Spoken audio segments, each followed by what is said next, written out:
Hello, welcome to another installment of Brews and Views. So today we're going to be looking at the way mental health affects different generations. I was thinking about this the other day, so I did a little bit of research, and some of the findings were quite kind of obvious, but perhaps a little bit surprising as well at the same time. So here's today's quote, which links into this: mental health problems don't define who you are. They are something that you experience. It's like walking in the rain. When you feel the rain, but you are not the rain.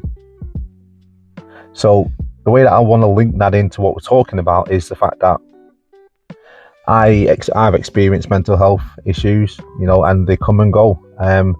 And my mental health issues in my generation are no better, or better, it's not probably not the way to use, are no more pronounced than those of the generation before or after.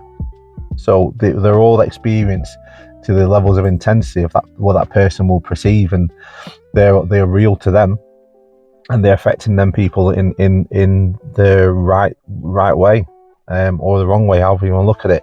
So I just want to go through these with you, and because I guess a lot of you are going to be around the sort of Gen X and Gen Y people who are watching this. We've also got some some of our kids, or some our younger siblings who are in the Z, or however you want to call it, generation. So quick definition: Generation X, born 1965 to 1980. So if you're feeling overwhelmed, you often your best bit of advice in order to get that help that you need is to get help from a mental health professional. This is going to happen. That's going to be a bit of repetition going on here. You need to find a balance with your work and your professional life to reduce burnout. Focus on developing positive relationships and meaningful connections with others. Practice self-care activities such as exercise, meditation, and also work on them hobbies.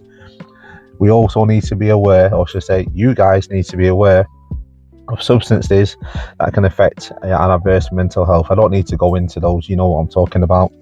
And we've only got 5 minutes.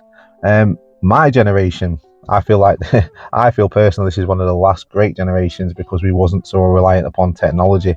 But that's just me being biased, perhaps. You could probably argue the fact that having technology's advancements in the next generation has been more successful in a sense. But anyway, for my generation, born after between 1981 and 1996, practice gratitude and mindfulness and reduce stress and anxiety. Engage in community and social activities to increase social support and enhance your well-being. Set clear boundaries with work and prioritize self-care. You're seeing this coming through, aren't you? And being an advocate for mental health, I found that quite surprising when I read that. Being an advocate for mental health is something that my generation will do possibly more than the previous ones and the ones after. So I found that was quite surprising. And also limit the social media usage, as we know that can affect that. Next one. So that's the generation born between 1997 and 2015. These guys, I believe, were built on technology. They had technology from the get-go. So in order for you to help your own mental health and to raise your mental health, so in other words, make it better, and raise your baseline of happiness, you need to develop healthy relationships with social media and limit the usage and focus on positive interactions with real people, and online as well. It's those interactions need to be good. Practice open communication with your friends and family, and reduce stress by promoting talking about mental health as well. Take breaks from technology. So you get that pause button out, and disengage from delete the app. Still be live out there, but just delete the app. You find it can give you so much of a break. And obviously seek mental help from trusted adults and mental health professionals if you need it. Now guys, I'm just trying to squeeze this into 5 minutes, but I hope that was giving you some insight and how potentially you might be able to help a generation before or after, or yourself, and in order to improve your mental health. And I hope you found that was useful. Again, I just crammed it into 5 minutes because we have short attention spans these days, don't we? So, and I wanted you to, it's just enough time for you to be able to get through your brew. All right.